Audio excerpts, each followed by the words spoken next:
Hola, ¿qué tal? Vamos a hablar el día de hoy acerca de las generalidades del ATLS.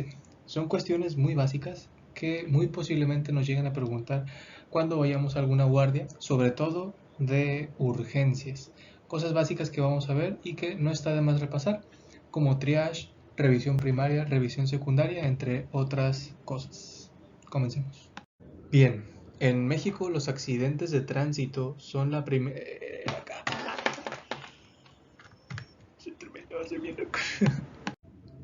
Muy bien. Ahora, los picos de muerte en el ATLS son las fases críticas en las que un paciente con trauma grave puede experimentar una rápida progresión hacia la muerte si no se toman medidas adecuadas de manera oportuna. Y estas las clasificamos en tres. La primera son el primer pico de muerte, en la que la muerte ocurre en segundos o minutos. Las probabilidades de supervivencia son casi nulas y estas ocurren por apnea central, por lesiones severas del encéfalo, lesiones de la médula espinal alta y ruptura cardíaca o aórtica. Son lesiones en las que el médico no puede hacer mucho por el paciente y eventualmente termina falleciendo en segundos o en minutos. En el segundo pico de muerte, esto ocurre en minutos u horas. Son hematomas subdurales o epidurales, que se hablará más adelante en un video de este, que será traumatismo craneoencefálico. Son también los hemoneumotórax, que impiden la correcta hematosis del paciente, llegando a tener un paro cardiorrespiratorio, laceraciones hepáticas, causando hemorragias muy severas, fracturas pélvicas y choque pélvico, que un dato interesante aquí es que el lugar donde más se secuestra sangre y eventualmente hace que el paciente caiga en shock y muerte es en la pelvis, las fracturas de pelvis.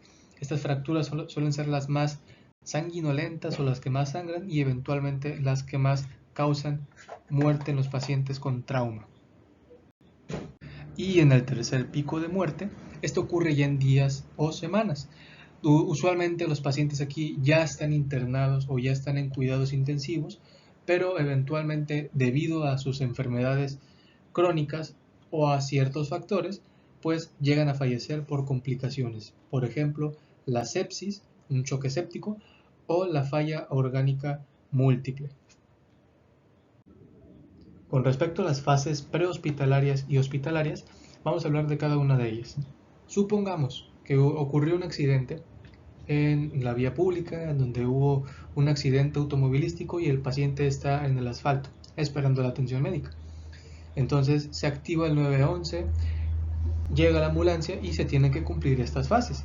La preparación antes del traslado, se evalúa que no haya alguna complicación en el momento, en el lugar, se mantiene el ABCDE, que veremos más adelante qué es, una inmovilización adecuada del paciente. Esto es muy importante, ya que sobre todo con respecto a los picos de la muerte que hablamos hace un momento, una inmovilización inadecuada o incorrecta puede llevar al paciente a la muerte en minutos o en segundos. Así que la inmovilización no se tiene que dejar a un lado, tiene que ser correcto y tiene que ser de manera que el paciente esté bien inmovilizado para evitar lesiones que puedan comprometer la vida del paciente, sobre todo en cuello. El traslado inmediato al sitio más cercano.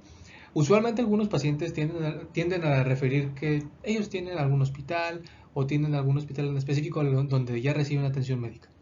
Pero si el paciente ya está en un estado crítico, aquí no va a importar si el paciente tiene seguro o no. Aquí lo que importa es asegurar que el paciente llegue con vida. Entonces, tiene que trasladarse al hospital más cercano para que se pueda estabilizar y eventualmente obtener datos cronológicos del accidente, cómo ocurrió el choque, en qué horario, el paciente venía tomado o no, entre otras cosas. Y una vez ya llegando al hospital, antes de que llegue el paciente, se deben de anticipar con anterioridad los requerimientos antes de que este llegue.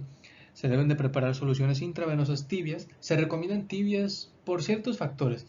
Uno de ellos es para evitar, por ejemplo, el espasmo vascular. Va a llegar a realizarse el triage, que veremos más adelante qué es, y también se evalúa el ABCD, que veremos más adelante qué es. El triage es un método de selección y clasificación de pacientes basado en sus necesidades terapéuticas y en los recursos disponibles para la atención del mismo. El tratamiento se va a llevar a cabo en base a las prioridades que tenga el paciente en su ABCDE, que se verá más adelante.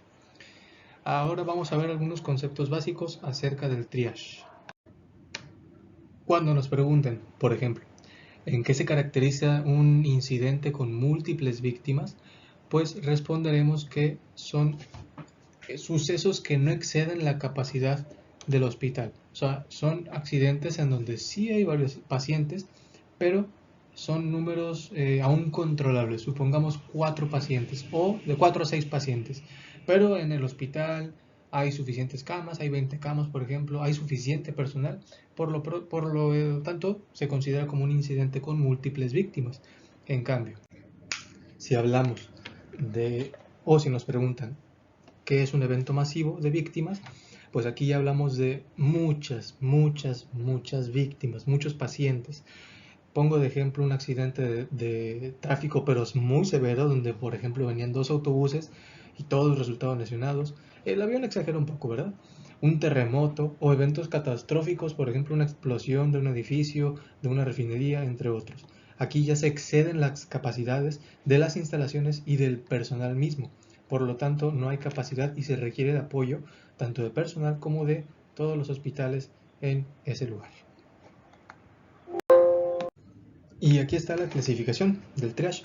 En algunos lugares se suele utilizar el verde, amarillo, rojo, negro, pero no veré mucho, voy a explicar cada uno. Cuando no hay urgencia, cuando el paciente no está para nada comprometido o no tiene algo que lo comprometa en cuestión de su vida, pues se le pone que no es urgencia y se le coloca en el color azul. Puede esperar hasta 4 horas para poder atenderse. Cuando es amarillo, pues la urgencia es menor. Usualmente estas no suelen comprometer tampoco la vida del paciente y pueden esperar 2 horas, se coloca en el verde. Ahora, ya entrando a lo que es amarillo, aquí estamos hablando de cosas que, si bien no comprometen la vida del paciente, sí interfieren en cuestión de que si no se tratan de manera adecuada en cierto tiempo, pueden avanzar poco a poco y eventualmente llegar a empeorar. Por lo tanto, pueden esperar 60 minutos, pero sí se le tiene que atender ya de manera urgente. Ahora, aquí entra una clasificación naranja. No en todos los lugares suele entrar. Aquí ya se habla de una emergencia, es una posición en la que el paciente tiene comprometida la salud, la vida, por lo tanto la atención tiene que ser dentro de 10 a 15 minutos.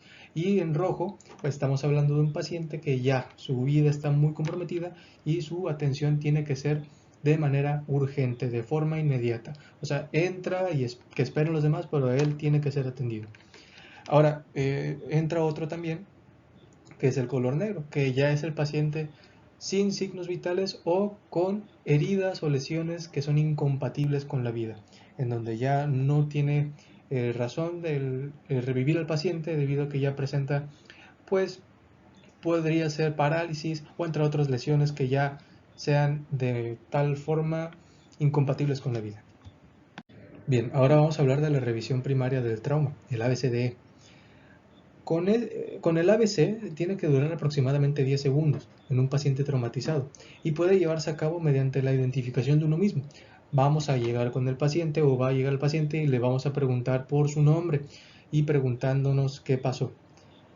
Y ahí ya se va a identificar si el paciente puede respirar o no, si puede entablar una conversación adecuada, no tiene comprometido la vía aérea. En cambio, si no nos responde, aquí ya nos preocupamos. ¿Qué vamos a hacer? Vamos a abrir la vía aérea, vamos a acercarnos y vamos a evaluar el pulso por 10 segundos. Y aquí veremos si está respirando y si tiene pulso o no. Si no está respirando, o bien si tiene o si crees que tiene comprometida la vía aérea, revisa que no tenga algún objeto extraño que interfiera en su respiración. Si lo hay que retirarlo, si no, pues avanzamos con lo que sigue, ¿no?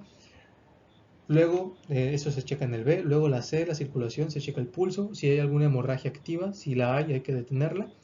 De hecho, anteriormente se comenzaba con la C, justamente por lo mismo. Y para evaluar luego lo que es el pulso. El déficit neurológico, si el paciente viene drogado, viene alcoholizado, viene con un estado mental adecuado o que está agraviado debido a ciertas lesiones o traumatismos craneoencefálicos, y la E, que es la exposición y control del ambiente, con prevención de hipotermia. Y la primera prioridad que debemos de tener siempre es la vía aérea, donde hay que tener una permeabilidad de esta, aspiración en caso de ser necesario, administración de oxígeno y una vía aérea bien asegurada.